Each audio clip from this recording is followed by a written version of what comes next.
आज हम बात करने वाले हैं केरल की रहने वाली निमिषा प्रिया के बारे में, जो यमन की जेल में हत्या के आरोप में बंद हैं और कल यानी 16 जुलाई को जिनको फांसी दी जाने वाली है। क्या है पूरा मामला, चलिए समझते हैं।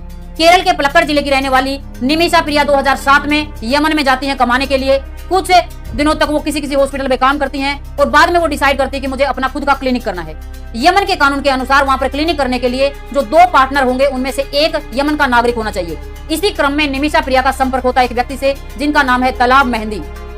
कुछ दिनों तक सब कुछ सही चलता रहता है, लेकिन बाद में ये जो मेहंदी हैं, तलाब मेहंदी जो व्यक्ति हैं, इनको शारीरिक और मानसिक रूप से प्रताड़ित करने लगते हैं। इनका वीजा और सारे डॉक्यूमेंट्स जब्त कर लेते हैं।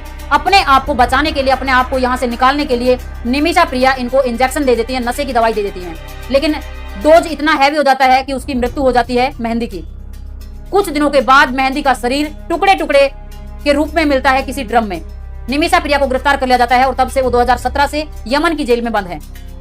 2020 में वहां की जो स्थानीय कोर्ट है वो उनको फांसी की सजा सुनाती है। 2023 में सुप्रीम कोर्ट जो है यमन की, वो भी फांसी की सजा को बरकरार रखती है।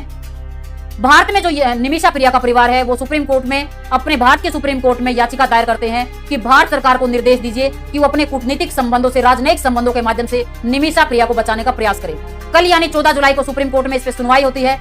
भारत सरकार की तरफ से अटॉर्नी जनरल पेश होते हैं और उनके अनुसार भारत सरकार अपने स्तर पे पूरा प्रयास कर चुकी है, लेकिन निमिषा प्रिया के मामले में ज्यादा उम्मीद नहीं है, क्योंकि यमन में जो सरकार है वो हुती विद्रोही की सरकार है जिसको भारत सरकार समर्थन नहीं करती। दूसरा, यमन में कोई भी भारतीय दूतावास नहीं है, इसलिए इस तरह का कोई भी प्रयास सफल नहीं हो पा रहा है। सरकार के अनुसार एक ही उपाय बचा हुआ है और वो है ब्लड मनी का। ब्लड मनी का मतलब क्या है? जो यमन का कानून है उसमें चाहे फांसी की सजा के एक दिन पहले भी अगर परिवारों के बीच में आपसी सहमति हो जाती है, यानी मृतक का जो परिवार है अगर वो पैसा लेकर मान जाता है, मामले को सेटल कर लेता है बाहर, तो फांसी की सजा को खत्म किया जा सकता है, फांसी की सजा माफ हो सकती है। और जो परिवार वाले हैं उन्होंने लगभग $10 लाख का इंतजाम भी कर लिया ब्लड मनी के लिए, यानी लगभग आप मानेंगे 8.5 करोड़ रुपए उन्होंने बंदोबस्त करके रखे हुए हैं, लेकिन मृतक का परिवार ब्लड मनी लेने से इनकार कर चुका है।